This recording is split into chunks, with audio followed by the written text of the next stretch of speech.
Yo guys, welcome back to the channel. We're back again with another Warframe video, and today I'm going to be bringing you guys a guide video. So as of recording this, a day ago we had the release of the new frame, Wisp Prime, and the new weapons, Fulmin and Gunsen Prime. So in today's video we're going to be doing an unvaulted relic farm, so that you guys can upgrade your arsenal by getting your hands on these beautiful items. Now, as you can see, currently I am not using the prime variant of Wisp, and that is because I have already farmed the prime variant of Wisp, but I sold it for 220 platinum. Now, I just wanted to say this because for those people who are struggling with platinum, there is a lot of platinum to be made from first day releases of prime frames and prime weapons. For example, the Gunsen, back when it was released, was 275 platinum for the whole set. Now it's still at 180, so there is a lot of platinum to be made from here. But how this video is going to go is I will be showing you guys some optimal farming methods for each relic tier. Then I'll be going through some honorable mentions for some of these, and then finally we'll be going through some frame builds which will make these missions a lot easier and quicker to do. So I won't waste any more of your time. Hope you enjoy, and let's get into it. So we're going to start off with the Lith relic. Now this is the lowest tier of all the relics. So for this we're actually going to be heading over to the Void, more specifically the lower level side of the Void, and we're going to be doing Hepit. Now if you didn't know, when you complete any Void mission you are guaranteed a relic drop from it upon completion. Now depending on the Void mission that you choose to do, the relic class will of course be different, but in this case we're doing Hepit, and this is guaranteed to drop a Lith relic. Now of course there is the chance of getting an Ire, but since this is only Lith relics that can drop here, the chance of getting the Ire is lower than the rest of the relics. Now in the builds later on that we go through, these will allow you to do this mission super quickly. The best time that I've got is 27 seconds, but the average you can get is between 30 and 40 seconds per run. So you'll be able to farm a ton of relics. Okay, so now we're going to move on to the Meso and Neo relics. Now these are going to be paired together. So again, we're going to be going over to the Void, but this time we're going to be going over to the higher level segment of the Void, in particular, Ukko. Now this again is going to be a capture, similar to Hepit, so again, you will be able to check out the frame builds that I show you later in the video and get those 30 to 40 second average runs. But as I say, you will be getting both of these relic classes in this same mission. Now again, there will be the chance of getting the Ire, but because there are two relic classes in here, the chances for all of those relics and the Ire are going to be the same, but of course there is that larger reward pool that you could potentially get. Now in the honorable mentions segment of this video, I will be talking about a couple of missions that you will be able to get Meso relics and Neo relics separately, because I have had some times where, for example, I've done Ukko around 50 times honestly, and I have failed to get the Wisp relic that I am after. So if you are like that and you're down on your luck or whatever it may be, and you want to increase your odds by doing a mission which only gives one relic class, then there will be some of those mission examples in that segment later on.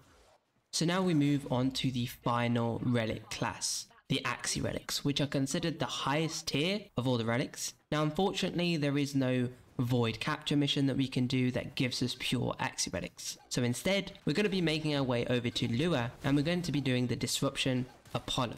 So just like most endless missions, the rotation is A, B, C, but for this, once you reach the C rotation, you don't reset to A, you will continue getting those C rotations. Now assuming that you defend all 4 conduits every single round, starting from round 1, you'll be guaranteeing yourself an Axii relic every single time. So for some tips that I can give you for this type of mission, first of all, armor strip is going to be very key here. Now there are many types of armor strip in the game, but the first ones we're going to be focusing on are the Unairu Focus Call and also the Vastalok. Now the only time I would recommend that you use the Vastalok is if you are not using your melee weapon as your primary source of damage, i.e. to kill those disruption targets. If you are using a melee weapon for that reason, then do not use the Vastalok. I would recommend that you just stick to Unairu. So if you are either using the Unairu or Vastalok, then you can pretty much use any frame in the game that you want. whether it be Loki for invis, Revenant for full immunity with his Mesmer skin, Inaros because he has a ton of health, whatever it may be. Now the second type of armor strip that you can do is going to be using Warframes. So the first one is going to be Ash with his Seeking Shuriken augment mod, which when you throw a shuriken at an enemy, it will strip their armor for 8 seconds.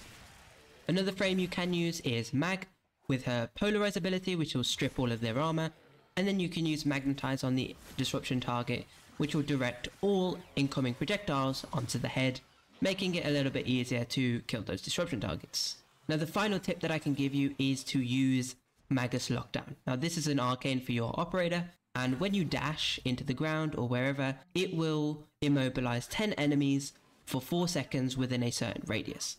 Now I purchased a rank 5 for 100 platinum, and it is probably by far the best investment I have made because it is useful in both disruption missions, general steel path missions, anything like that. Now I understand that 100 platinum may not be the best thing that a lot of players can spend because they don't have it, but even if you just buy rank 0, it will be useful. The range is reduced a little bit to 3 meters rather than 15 meters, but still it is going to be useful to immobilize those disruption targets so that you can strip their armor and just eat away at them until you destroy them. The one thing I would say just be careful of is if you are using the rank 0, because of that 3 meter radius, the disruption targets do release nullifying waves of energy, which if you are using a Warframe which relies on energy to maintain survivability, it will wipe out all of your abilities and make you vulnerable. Okay, so now we're going to move on to some honorable mentions. So firstly, we're going to look at some active methods, which are going to be based for the Neo and Meso relics, because as I mentioned, on Oko, it contains both of these relic classes, so if you are after a specific relic type, then it can be a little harder to obtain. For Meso relics, it is going to be Olympus on Mars, which is a disruption mission, and again completing all 4 conduits every single round will guarantee you a Meso relic. Now for the Neo relics, again it will be another disruption mission on Uranus this time, and it will be UR or Ur, however you want to say that mission. And again, completing all 4 conduits will guarantee you a Neo relic. Now if you want some tips on how you can make these disruption missions a little easier for yourselves, then you can go to the timestamp on screen now. But now for the passive methods. So the first one is going to be Elite Sanctuary Onslaught. Now the reason I say this is a passive method is because you are only going to be realistically trying to get these relics if you are after another objective. For example, obtaining Lens Focus, obtaining Syndicate Standing, or even trying to get Korra parts to either Helminth her or use her. Now the reason you want to be doing Elite Sanctuary Onslaught rather than Sanctuary Onslaught is because when you get a relic on the AABC rotation basis, it will be Radiant Refined already. Whereas normal Sanctuary Onslaught, you will get an intact relic. So this is mainly if you are running low on traces, you don't have relics to open to get those traces, so you could potentially get the relic you're after with Wisp, Gunsen or Fulmin potentially already Radiant Refined. Now the second passive method is going to be through relic packs. So there are 2 main ways that you can obtain relic packs, which everyone can basically, and that is going to be through the open world syndicates, which is the Ostrons, the Voxelaris and the Entrati. Kept brief, you simply do bounties and things for them, gain their standing, then you will go to a vendor on that open world and they will trade you relic packs for the standing. Now it will be 20,000 standing each, but if you want more information on that, then I will leave a link to my Aya guide down in the description below if you want to go check that out. But for the second passive method of obtaining these relic packs, it's going to be Syndicate Standing. Now basically, Syndicate Standing, all you realistically need to do is play the game. You can also combine this with the Elite Sanctuary Onslaught method and try and get relics that way, but you don't need to. So for example, if you have max standing with one of your syndicates, Steel Meridian, Red Veil, whatever it may be, you may as well spend it on something, and if it's not going to be mods, signed danners, armor sets, weapons, whatever, then it may as well be on relic packs, because ultimately, every day after that, your standing that you can gain is going to refresh, so you can easily make it back. Okay, so one of the first frames we're going to go through for these capture missions is going to be Wukong, because he can get around very, very quickly. So in the Aura Slot mod, we have Steel Charge. Now, this doesn't matter as much because we're just using this for increased mod capacity. Then we have got Constitution, Narrow-Minded, Naira's Hatred, Prime Continuity, and Augur Message for a ton of ability duration. We've got Prime Flow for energy capacitance. It's going to increase the max amount of energy that we can have. Then we're going to pair that with Preparation to make sure that all of that energy is filled up at the start, so we can immediately start carrying on and getting on with the mission. Now, if you don't have Preparation, then I would advise that you use the Generic Focus School for the Wellspring and Hardened Wellspring. And then finally, we're using Streamline for some efficiency. Now, in terms of arcanes, I'm using Molt Efficiency, which you might find quite useful actually. While your shields are active, you are going to gain ability duration up to a maximum. Now, of course, depending on what rank you're using, you will have a certain amount of ability duration that is going to be increased. Then the final arcane I'm using is Arcane Guardian, but you really don't need this because his passive gives you all the survivability you need in these capture missions, since you're not really going to be fighting that much. You're going to be killing the capture target, capturing him, getting to extraction, boom, done. But that's that build. Now we're going to move on to the second frame. Okay, so for the second frame, we're going to be looking at Titania. And this is the one that I like to use the most when it comes to getting these 30 to 40 second runs. So first in the aura slot, we're running Steel Charge. Now this is again just for mod capacity, although if you are using a melee weapon, then this 60% extra damage can be quite handy for you. Then we're running Fleeting Expertise and Streamline for maximal efficiency, so that when we cast abilities, they're going to cost a very low amount of energy. Then we've got Prime Flow paired with Preparation again to have that max energy capacitance and also have it filled up at the very beginning of the mission so that we can just get straight into it. Then the main mod on this config is going to be Razorwing Blitz.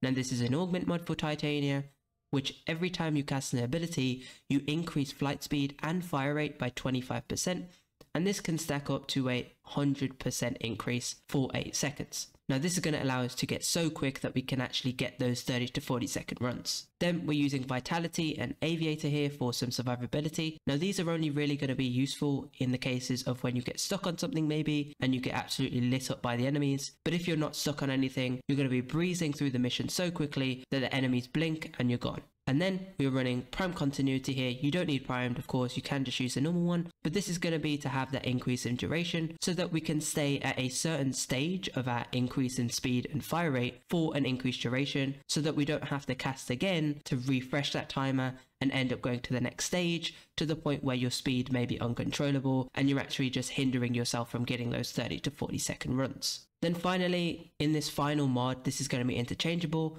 If you have done one former like I have, then you will have 15 mod capacity left, so you can use any mod which has a cost of 12 or less. So you could go with more survivability with redirection, adaptation maybe, Hunter Adrenaline, anything like that. Or you could go for more damage with Vigorous Swap, or you could even use Natural Talent for casting speed, or even Naira's Hatred, which is going to give you a double buff in health and ability duration. Then in terms of arcanes, I'm running Arcane Barrier. Once my shield gets damaged, there is a chance that I instantly get it all back, and also Arcane Guardian for the extra armor. But again, you probably shouldn't need this as long as you're breezing through the mission, and as I said, if you get stuck, you have your Aviator and your Vitality there to help you. Plus, if you choose to do so, the extra survivability mod you'll put here. And that is all for today's video. Thank you all for watching. I hope you enjoyed.